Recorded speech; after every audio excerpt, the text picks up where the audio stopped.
በመጀመሪያ ክፍለ ጊዜ የመረጃ ሰዓታችን የፌዴሬሽን ምክር ቤት ከሚያሳልፋቸው የህገ መንግስት ትርጉም ውሳኔዎች ውጪ ውሳኔ ማሳለፍ ህገ መንግስቱን እንደመጣስ ይቆጠራል ሲሉ አፈጉባኤ አገኘሁ ተሻገር ማሳሰባቸውን በሚጠበቀው መጠን ተልኳችንን መወጣት ብንችል ኖሮ በዓለማችን የተፈጠረው መለያየትና ግጭት አይኖርም ነበር ሲሉ ብፁዕ ቅዱስ አቡነ ማትያስ መናገራቸውን እንዲሁም ጠቅላይ ሚኒስትር ዶክተር አብይ አህመድ ከኔዘርላንድስ ጠቅላይ ሚኒስትር ጋር በሁለትዮሽ ጉዳዮች ዙሪያ መወያየታቸውን የተመለከቱ መረጃዎችን ወደ እናንተ እናደርሳለን። አብራችሁን ቆዩ።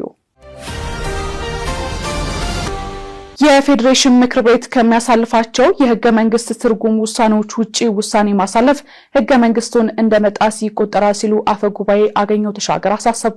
የፌዴሬሽን ምክር ቤት የሚያሳልፋቸው የህገ መንግስት ትርጉም ውሳኔዎች እንደማንኛውም የህገ መንግስት ድንጋጌ እኩል ተፈጻሚነትና አስገዳጅነት እንዳላቸው የምክር ቤቱ አፈጉባኤ አቶ አገኘሁ ተሻገር ገልጸዋል። የፌዴሬሽን ምክር ቤት ከፌዴራል የህግና ፍትህ ኢንስቲትዩት ጋር በመተባበር በህገ መንግስት ትርጉም የፌዴሬሽን ምክር ቤት ስልጣን የፍርድ ቤቶች ሚና ያጋጠሙ ተግዳሮቶችና መፍትሄዎቻቸው በሚል መሪ ቃል የምክክር መድረክ ተካሂዷል።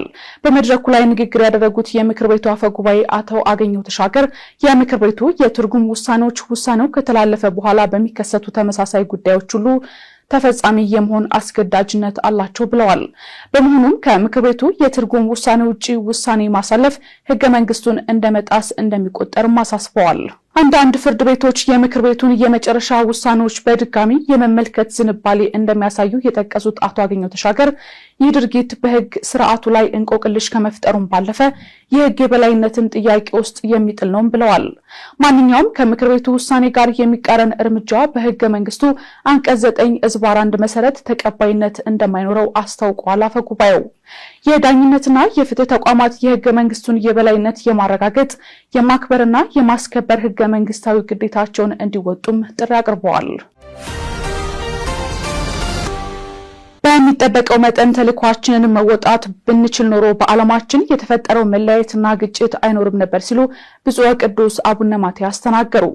እኛ የክርስቶስ መልእክተኞች እንደ ቃሉ ራሳችንን ክደን በሚጠበቀው መጠን ተልኳችንን መወጣት ብንችል ኖሮ አሁን በዓለማችን የተፈጠረው መለያየትና ግጭት አይኖርም ነበር ሲሉ የኢትዮጵያ ኦርቶዶክስ ተዋሕዶ ቤተክርስቲያን ፓትርያርክ ብፁዕ ቅዱስ አቡነ ማትያስ ተናግረዋል።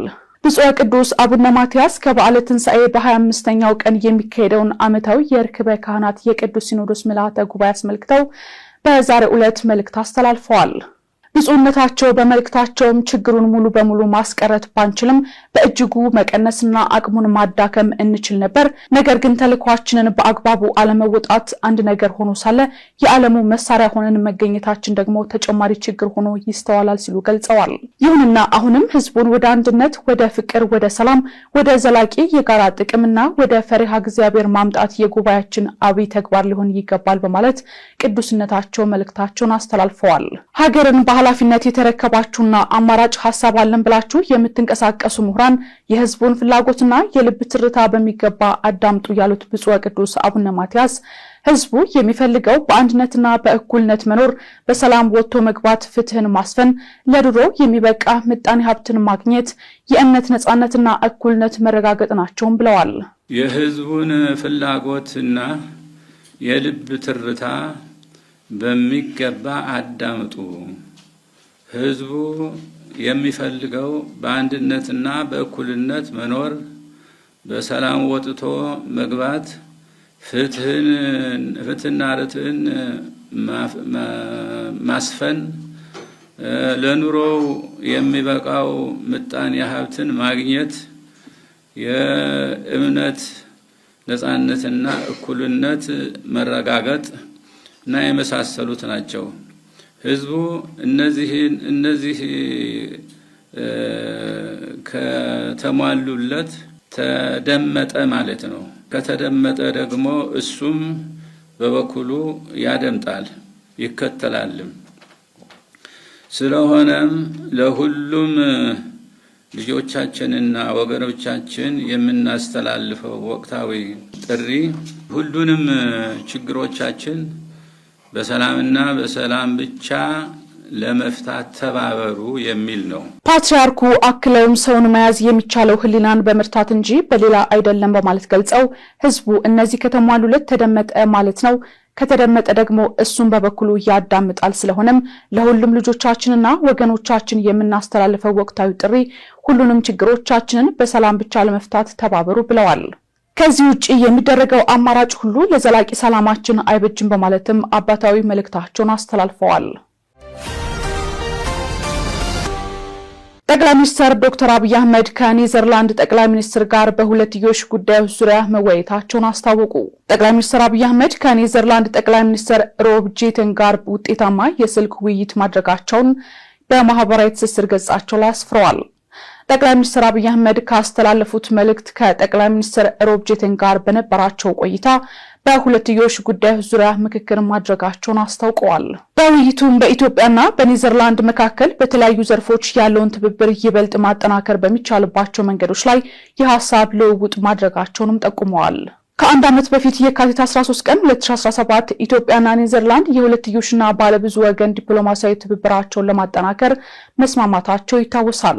የኔዘርላንድ ኩባንያዎች በኢትዮጵያ በተለይም በአበባ እርሻና ሆርቲካልቸር ኢንቨስትመንት በስፋት መሰማራታቸውም ይታወቃል። ኢትዮጵያና ኔዘርላንድ በንግድ፣ በኢንቨስትመንት፣ ቱሪዝምና መሰል ዘርፎች ላይ ጠንካራ የሁለትዮሽ ግንኙነት እንዳላቸው የሚገለጽ ሲሆን ከ100 በላይ የሀገሪቱ ኩባንያዎች በኢትዮጵያ በግብርናና ሌሎች ዘርፎች ኢንቨስት ማድረጋቸውንም ያገኘነው መረጃ ያመለክታል።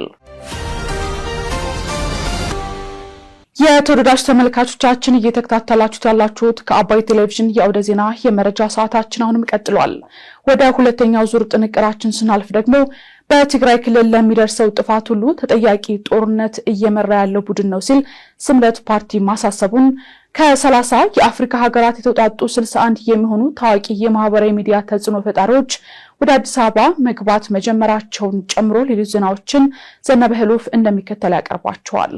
ሱዳን ጥቃት ተከፍቶብኛል በሚል ያቀረበችውን ክስ የተባበሩት አረብ ኤሚሬቶች ፈጠራ ስትል ሙሉ በሙሉ ውድቅ አደረገች። የተባበሩት አረብ ኤሚሬቶች መንግስት የሱዳን ጦርና የሱዳን ውጭ ጉዳይ ሚኒስቴር ከትናንት በስቲያ ሚያዝያ 26 2018 ዓ.ም በተባበሩት አረብ ኤሚሬቶች ላይ የሰነዘሩትን ክስ ፈጠራ ሲል ውድቅ አድርጎታል። ከባህረ ሰላጤው ሀገር ጋር ግንኙነት ያላቸው ድሮኖች በመጋቢት እና ሚያዝያ ወራት በሱዳን የተለያዩ አካባቢዎች ላይ ጥቃት ፈጽመዋል በሚል በሱዳን ጦር የቀረበውን ክስ ውድቅ አድርገዋል። ለሱዳን ክስ ለሮይተርስ ምላሽ የሰጡት የተባበሩት አረብ ኤሚሬትስ ባለስልጣን እነዚህ ፈጠራዎች ትኩረትን ወደ ሌላ አቅጣጫ ለማስቀየር የታሰቡ ናቸው ብለዋል። አክሎም ሌሎችን ተጠያቂ በማድረግ ኃላፊነትን ለመሸሽ የሚደረጉ ጥረቶች ናቸው ያሉ ሲሆን ዓላማቸውም ጦርነቱን ለማራዘምና እውነተኛውን የሰላም ሂደት ለማደናቀፍ ነው በማለት አስረድተዋል። በተመሳሳይ የሱዳን ውጭ ጉዳይ ሚኒስቴርና የሱዳን ጦር በጋራ በሰጡት መግለጫ ኢትዮጵያ ላይ የሰነዘሩትን ክስ የኢትዮጵያ ውጭ ጉዳይ ሚኒስቴር መሰረተ ቢስ በማለት ትናንት ባወጣው መግለጫ ሙሉ በሙሉ ውድቅ ማድረጉን መዘገባችን ይታወቃል። ሚኒስቴሩ በዚህ መግለጫው የኢትዮጵያ መንግስት የሁለቱን ሀገራት ህዝቦች የረጅም ጊዜ ወንድማማችነትና ታሪካዊ ትስስር በማክበር በሱዳን የእርስ በርስ ጦርነት ተሳታፊ በሆኑ ኃይሎች በኢትዮጵያ ሉዓላዊነትና ብሔራዊ ደህንነት ላይ የተፈጸሙ ጥሰቶችን ይፋ ሳያደርግ በትዕግስት ማለፉን አስታውቋል። ከእነዚህ ጥሰቶች ውስጥ የህወሓት ቅጥረኞችን በሱዳን ጦርነት ውስጥ በስፋት ማሳተፍ አንዱ መሆኑን መግለጫው ጠቅሷል።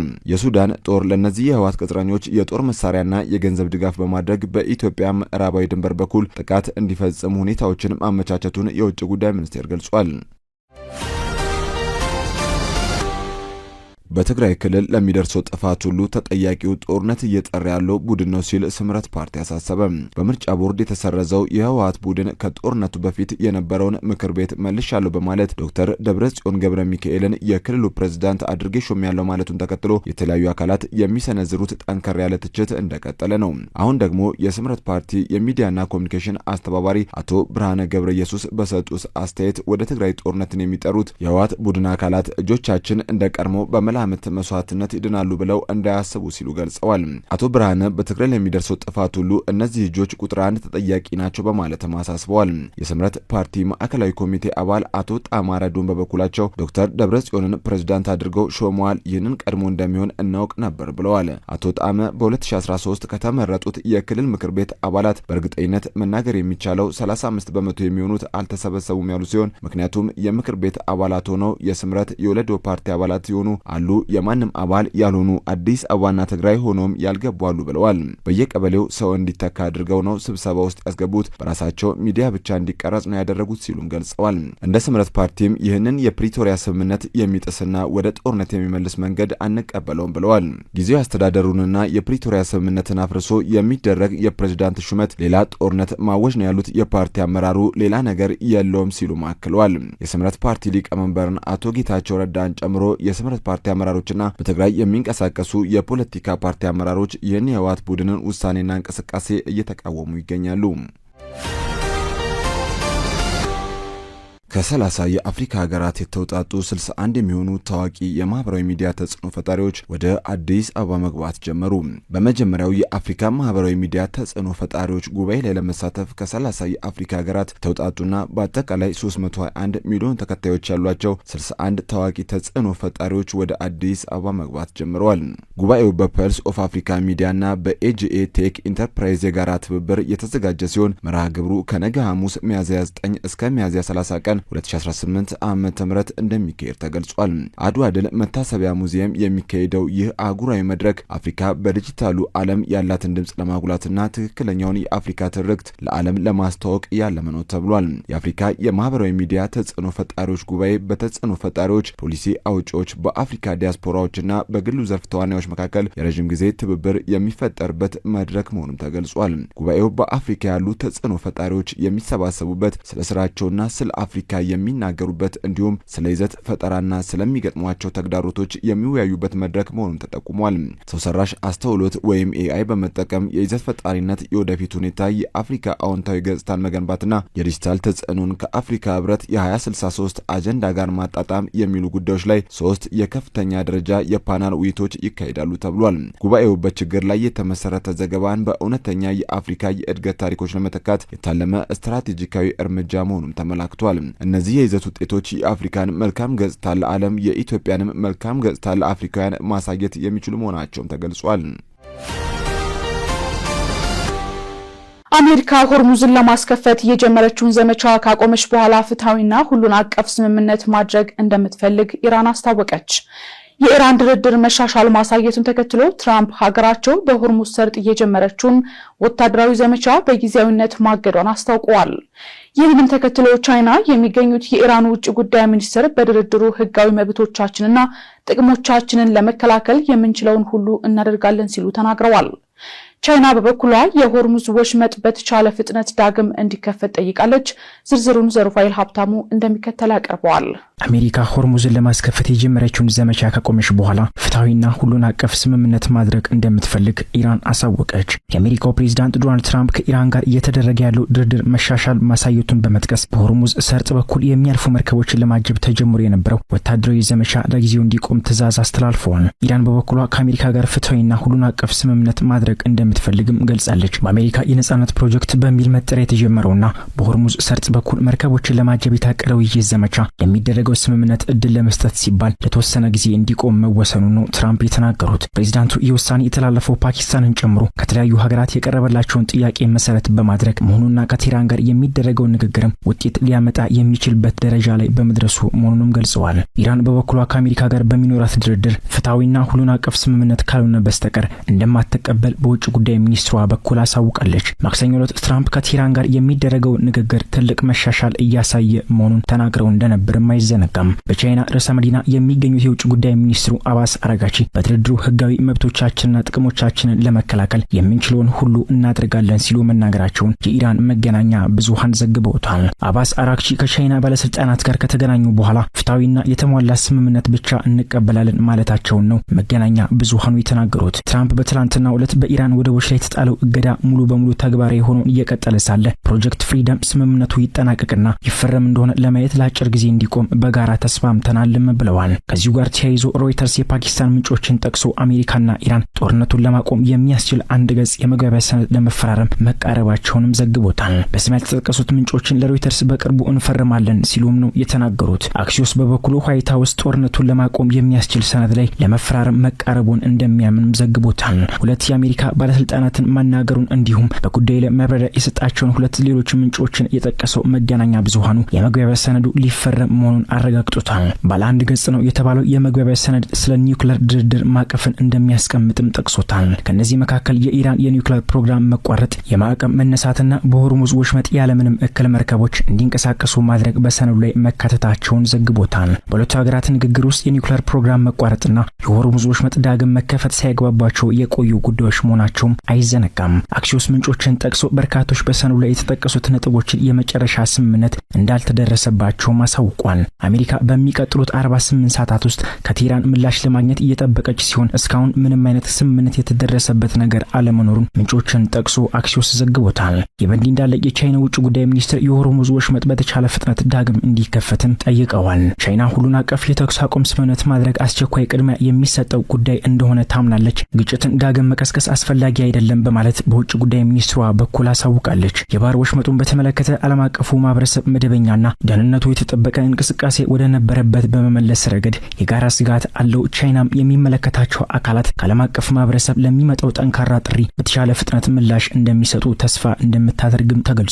የኢራን አብዮታዊ ዘብ በበኩሉ የወራሪዎች ስጋት የሚያበቃ ከሆነ ወሳኙ የባህር መተላለፊያ መስመር መልሶ የሚከፈትበት ሁኔታ መቃረቡን አመላክቶታል። አክሎም የወራሪዎች ስጋት ሲያበቃ በአዲሱ አሰራር መሰረት በወሽመጡ በኩል የሚደረጉ ጉዞዎች ዘላቂና አስተማማኝ ይሆናሉ በማለት ኢራን ያወጣችው ወሽመጡን የማስተዳደር ደንብ ተግባራዊ እንደሚሆንም ገልጾታል። የአባይ ቴሌቪዥን የምሽት ዘገባዎች እንደቀጠሉ ናቸው። ውድ ተመልካቾቻችን አሁን ደግሞ የቢዝነስና ምጣኔ ሀብት ጉዳዮች ወደ እናንተ የሚቀርቡበት ሳለ ደርሰናል። መረጃዎቹን ሀና ፍስሐ ታቀርባቸዋለች። አሁንም በድጋሚ አብራችሁን ቆዩ።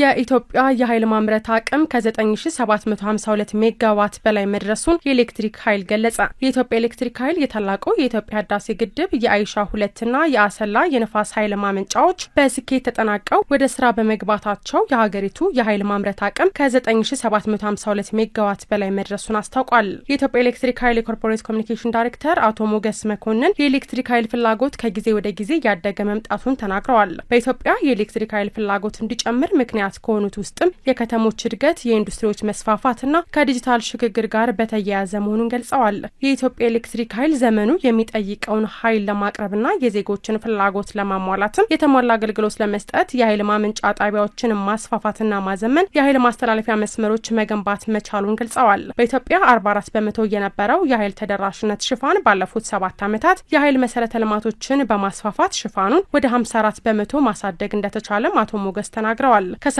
ዓመት በፊት ኃይል የማመንጨት አቅም 4462 ሜጋዋት እንደነበር በማስታወስ አሁን ወደ 9752 ከፍ ማድረግ እንደተቻለ ለኢዜአ ተናግረዋል። የታላቁ የኢትዮጵያ ህዳሴ ግድብ ከሚያመነጨው የኤሌክትሪክ ኃይል ከፍተኛውን ድርሻ እንደሚይዝ የገለጹት አቶ ሞገስ ግድቡ ለሀገራዊ የኃይል ማመንጨት አቅም እድገት ገንቢ አስተዋጽኦ አበርክቷል ነው ያሉት። ኢትዮጵያ በታዳሽ የኃይል ምንጮች ላይ ያላትን እምቅ አቅም በመጠቀም የአፍሪካ ህብረትን የ2063 አጀንዳ ለማሳካትና አህጉሪቱን በኤሌክትሪክ ኃይል ለማስተሳሰር ቁልፍ ሚና እየተጫወተች ትገኛለች ብለዋል።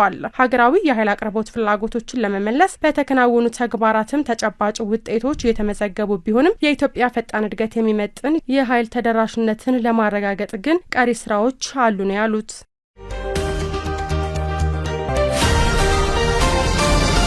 ቡና ባንክ ደንበኞች ባሉበት ሆነው የባንክ ሂሳብ እንዲከፍቱ የሚያስችል የዲጂታል ኦንቦርዲንግ ስርዓት ይፋ አደረገ። ቡና ባንክ በርካታ የባንክ አገልግሎቶቹን በዲጂታል መንገድ ለማከናወን የሚያስችለውን የዲጂታል ደንበኞች ምዝገባ ስርዓት ወይም ዲጂታል ከስተመር ኦንቦርዲንግ ሲስተም ሚያዝያ 26 ቀን 2018 ዓ.ም በይፋ ወደ ስራ ማስገባቱን አስታውቋል። ይህ አዲስ በድረገጽ ላይ የተመሰረተው የአሰራር ስርዓት ደንበኞች በአካል ወደ ባንክ ቅርንጫፎች መሄድ ሳያስፈልጋ ጊዜያቸውንና ጉልበታቸውን ቆጥበው ባሉበት ሆነው የባንክ ሂሳብ እንዲከፍቱና የተለያዩ አገልግሎቶችን እንዲያገኙ የሚያስችል ነው ተብሏል። የባንኩ ዋና ስራ አስፈጻሚ አቶ ሙሉጌታ አለማየሁ የቡና ባንክ ዲጂታል ስትራቴጂ ከሀገር አቀፉ የዲጂታል ኢኮኖሚ ጋር እየተናበበ መሆኑን ገልጸው በዚህ የዲጂታል ኦንቦርዲንግ አገልግሎት የባንክ አገልግሎቱን ለማግኘት እንቅፋት የሆኑትን ጂኦግራፊያዊና ሎጂስቲካዊ ገደቦችን ማስቀረት መቻሉን ተናግረዋል። ይህ አማራጭም የአሰራር መጓተትን በከፍተኛ ደረጃ ከመቀነሱም በላይ በዘመናዊ ቴክኖሎጂ የታገዘውን ሀገራዊ የፋይናንስ አካታችነት ግብ የሚደግፍ መሆኑንም ተናግረዋል። ዋና ስራ አስፈጻሚው አክለውም እንደ ፋይዳ ካሉ ሀገራዊ የዲጂታል መሰረተ ልማቶች ጋር ለማስተሳሰር የደንበኞችን ማንነት በቅጽበት ማረጋገጥና መመዝገብ የሚያስችልም ጭምር ነው ብለዋል። የአገልግሎት ስርዓቱ ለህዝብ ክፍት ከመደረጉ በፊትም የቅርንጫፍ ሰራተኞች የተሟላ ስልጠና መውሰዳቸውንና የመረጃ ታማኝነትንና ደህንነትን ለማረጋገጥ የሚያስችል ጠንካራ የሳይበር ማዕቀፍ መዘርጋቱ ተመላክቷል። ስርዓቱ ከፍተኛ ቁጥር ያለውን የደንበኞች ፍሰት ለማስተናገድና ጥብቅ የሆነ የመረጃ ግላዊነት ስታንዳርዶችን ለመጠበቅ በሚያስችል መንገድ ታስቦ የተነደፈ ነው ተብሏል። ይህ ዘመናዊ ትግበራ የባንኩ የቪዥን 2030 ስትራቴጂክ እቅድ አካል እንደሆነና ባንኩን በቅርንጫፍ ላይ ከተመሰረተ አሰራር ወደ ተማከለና ዲጂታል መር ፕላትፎርም ስርዓት ለማሸጋገር የሚረዳ መሆኑንም ቡና ባንክ ለአባይ ቴሌቪዥን የላከው መግለጫ ያመለክታል።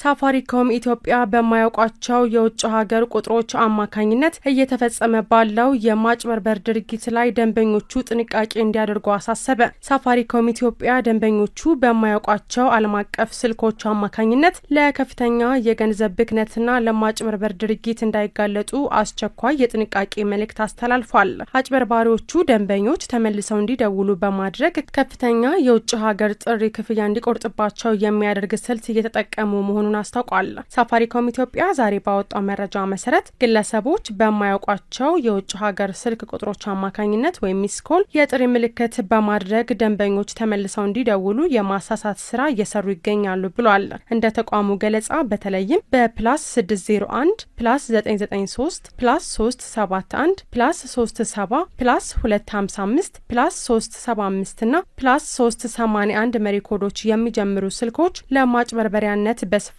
እየዋሉ መሆኑን ተለይቷል ነው ያለው። ደንበኞች ለእነዚህ ጥሪዎች ምላሽ በሚሰጡበት ወይም ተመልሰው በሚደውሉበት ወቅትም ጥሪው የሚታሰበው በዓለም አቀፍ ከፍተኛ ታሪፍ በመሆኑ በሂሳባቸው ላይ ያለውን የገንዘብ መጠን ወይም የአየር ሰዓት በአጭር ጊዜ ውስጥ ይበላል ሲል ሳፋሪኮም አስታውቋል። ህብረተሰቡ ለማያውቋቸው የውጭ ሀገር ጥሪዎች መልሶ በመደወል አላስፈላጊ ለሆነ ኪሳራ እንዳይጋለጥ ማሳሰቢያ መሰጠቱን ከሳፋሪኮም የማህበራዊ የትስስር ገጽ ያገኘነው መረጃ ያመለክታል።